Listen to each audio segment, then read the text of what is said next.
do that, Bud. He's gambling on him. Hey, we get some rain. It started raining right now. Look who's the smartest guy in the house. Let's listen in on Jeff Gordon's radio.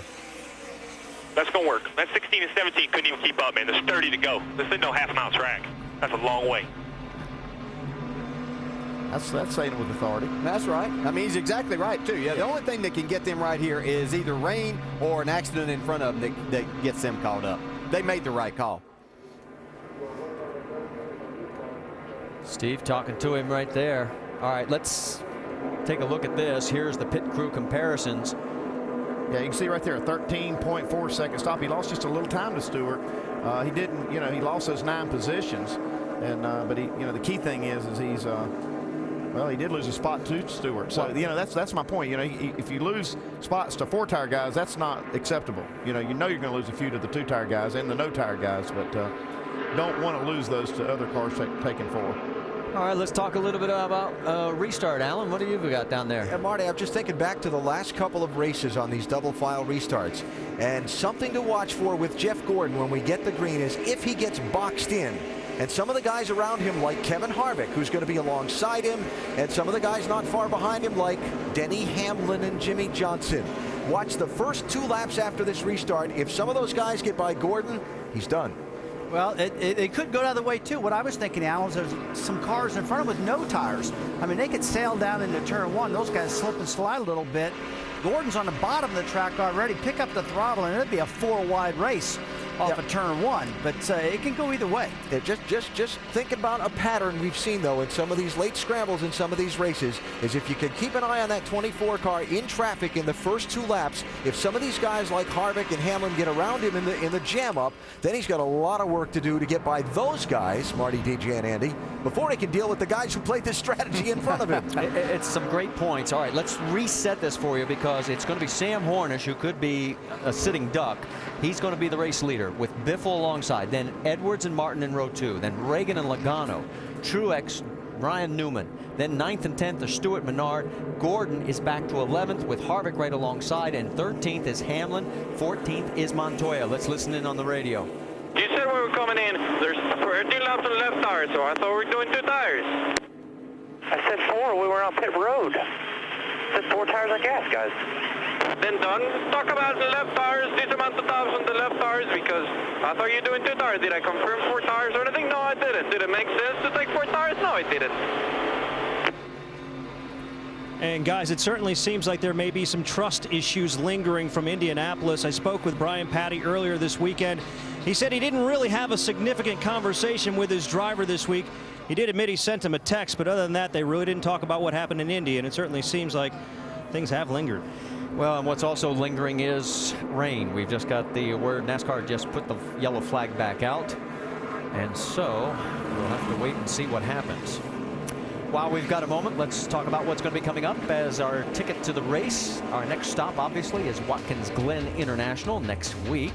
All you have to do if you want to join us at the track, log on to NASCAR.com/tickets. You can see the schedule from the Glen. We go to Michigan, on to Bristol for the night race. Oh, it's going to be fun, followed by Atlanta and Richmond, and on through New Hampshire, Dover, Kansas, Auto Club, into Charlotte. Don't forget also, we are going to have Sports Center coming up right after our race. We'll have our standard post-race coverage, plenty of interviews with drivers and get their take on exactly what happened, as well as the other sports news of the day. Well, we've seen Greg Biffle take 2 tires now 3 different occasions, and Mike, let's check in. Yeah, it's been a full day's work for crew chief Greg Irwin for sure. This car was not perfect from the get-go, but somehow with strategy, you're the leader here in the closing laps. How do you feel about things? Yeah, it's been a fight. We feel pretty good about it. Obviously, track position's big, and we learned our lesson last week. Track position's everything, and just making small changes to the car. I think the weather's played into our hands here just a little bit. 3M Fusion getting it done, and this pit crew did a great job there getting him out with that 2-tire stop. So it could come down to that.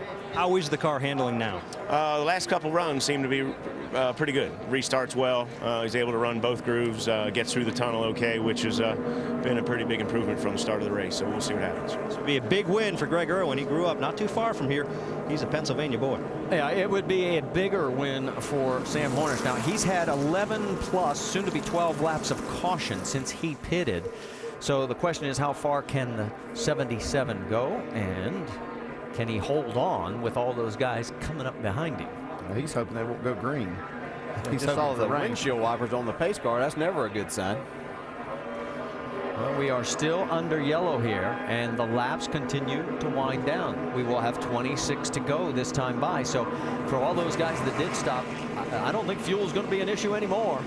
No, I don't think it is either. I don't even think it's going to be an issue for Sam Hornish if it goes the distance, because, you know, he has been saving fuel, and then all these caution laps. He's hoping he doesn't have to prove it, though. He can stay out here and keeps raining. Yeah, this is a situation time-wise now that, you know, if it happens to get a shower, a hard shower right at this point, then, you know, we're not going to be able to get this started back.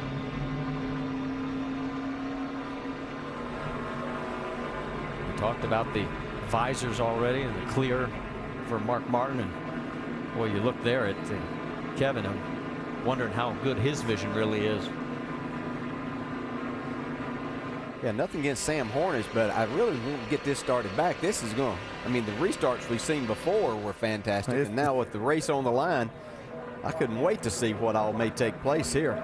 You can see on the lens of our camera there are some raindrops, so obviously we are going to continue, and we'll just have to wait and see as exactly how long we'll continue this process. If perhaps maybe this rain will dissipate. I'm telling you, folks, I'm not lying to you here. The clouds that are above us are very high in the sky. It's not like they're, you know, the low, heavy, rain-filled clouds that we sometimes see. If you're wondering about Sam Hornish, when was the last time he led? He actually led one lap last week at Indianapolis. It's the 4th race he's actually led in 2010, but he has just not been able to seal the deal. And just last week before the Brickyard 400, he was talking about his future, saying he did want to stay in NASCAR. Future for this team is up in the air. They do not have a sponsor for this 77 as of now. And speaking of the 77, Dr. Jerry Punch is with his crew chief, Travis Geisler. Marty, what a day it has been for this team. They got the lucky dog. They were able to get back on the lead lap, and then Travis called the driver in, called Sam in with, 39 laps to go, pitted and said, we're done. Now, you're gambling. Will it pay off? I think either way, this is the right call for us. You know, even if this goes green, we put ourselves in a really good position. We know with all these pace laps, we're going to be fine on fuel. So I think it was the right move for us. And, you know, the last 4 races here have been pretty good for us. Hopefully we can pull it off today with a PPD Dodge. Now, your radar shows more rain than others. Why is that? I got the motor tuner stopwatch on it, I guess.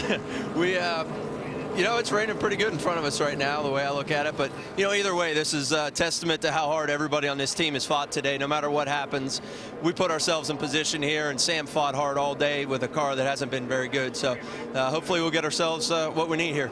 Do you have some local Pennsylvania knowledge advantage here on the weather? I'm from the other side of the state, so our weather pattern's totally different. But I'm hoping that being from my hometown here a little bit from the state-wise, it'll help me out. All right, Travis Geisler trying to be able to roll the dice and maybe steal one here for Sam Hornish. Remember, we said, folks, not always the fastest car wins at Pocono. It comes down to strategy in the final laps. All right, Doc, thanks. Travis Geisler from Cranberry Township, Pennsylvania, which is over by Pittsburgh, second-generation racer. His father, a well-known racer around the Pennsylvania short tracks for many years. And as we watch, I can't help but have this running through my mind. Is Sam Hornish about to steal this win? Because I'm looking at the radar, and I'm not so sure we're going to see some more racing here. And in a way, I hope we do. In another way, if we don't, what a job by that team to put their guy in position if it works out that way. If it rains, hey, they outfox them. That happens a lot. I've won a bunch of races in rain problems and stuff like that. But you just told me a little while ago, Sam Hornish is going to win this thing. It's done. Hey, look, I don't want to see Sam Hornish win that way. I want to see him coming down, both guns blazing. This is going to be one heck of a restart if we get an opportunity for this, just because we've got cars with no tires. We got 2 tires. We got 4 tires, and the fast cars are all in the back.